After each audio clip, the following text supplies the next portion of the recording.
téléspectateurs, nous recevons aujourd'hui l'ancien président tchadien Boukini Ouédéi. Donc il a dirigé le Tchad de 1979 à 82 et il a été nommé le 17 août dernier président du comité spécial chargé de dialogue avec les politico-militaires. Merci Monsieur le Président d'avoir répondu à nos sollicitations. Merci beaucoup. Voilà, vous venez d'être nommé le président du comité technique chargé de négocier avec l'opposition armée. Quelle est votre réaction? Ma réaction est claire. Une mission difficile, complexe, que le Tchad a besoin des efforts de tout un chacun. C'est dans cet esprit donc j'ai accepté, assumé cette mission pour affronter les politico-militaires. Nous n'écartons rien. Nous partons vers eux. Nous ne savons pas ce qu'ils vont nous dire. Au cours des discussions, nous allons écouter le dialogue. Nous n'avons pas encore arrêté une date, mais la seule chose que je connais, que le chef de l'État nous a dit, qu'il y aura certainement une conférence inclusive entre novembre et décembre.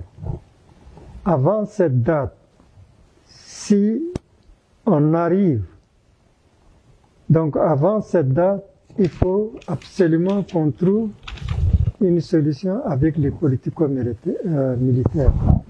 Nous sommes en ce moment à pied d'œuvre. On est en train de discuter, travailler, et très prochainement, nous allons entamer la marche vers les politico-militaires, d'où qu'ils se trouvent.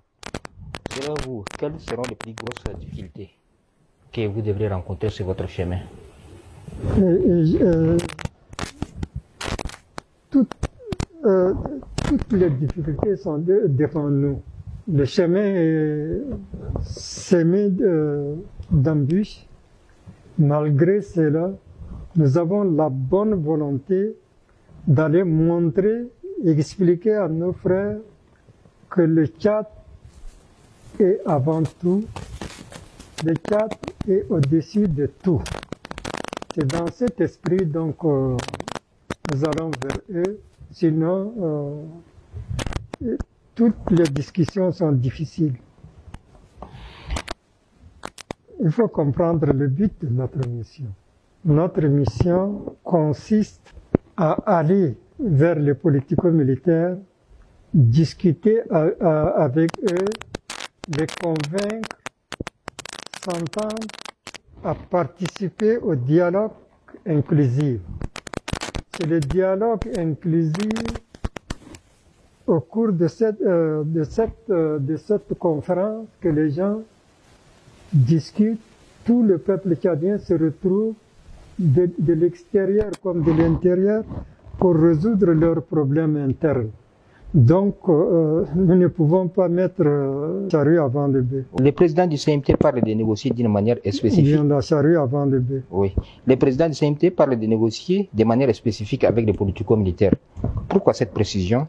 Le mouvement FACT est-il convié à la table de négociation? Vous savez, moi-même, j'ai posé la question au président du CMT, puisqu'il y a un ministre chargé du dialogue, et il y a le Premier ministre, qui sont chargés donc de préparer le dialogue national. J'ai dit pourquoi qu'il y ait un autre comité dans ce cadre. Il m'a expliqué clairement qu'ils ont scindé les choses en deux. Les politico-militaires, ce sont les CMT s'occupent de leurs problèmes. Le dialogue national, c'est au niveau du gouvernement. Donc le CMT nous a chargés dans le cadre de ce comité à aller vers les politico-militaires. Donc, quand on va vers les politico-militaires, personne ne nous a dit d'exclure un tel.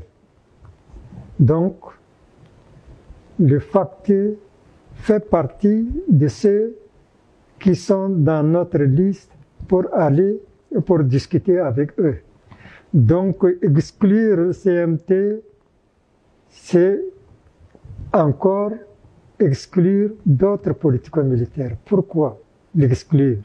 Donc, il est parmi ceux lesquels nous devons les contacter.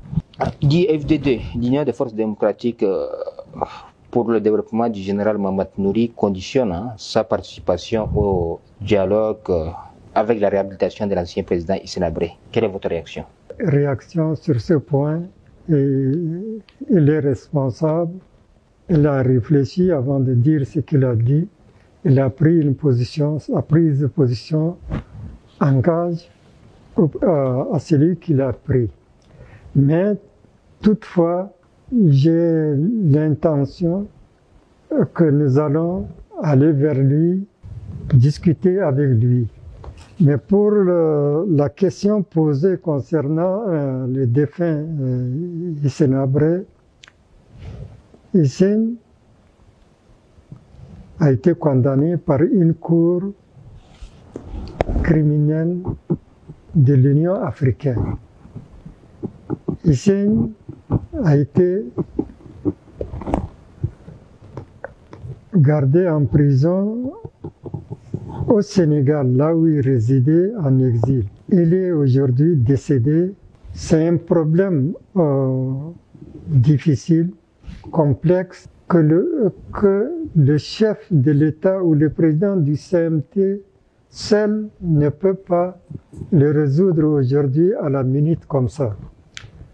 L'Union africaine concernée dans ce problème, le Sénégal, là où il s'est interné, est concerné dans ce problème.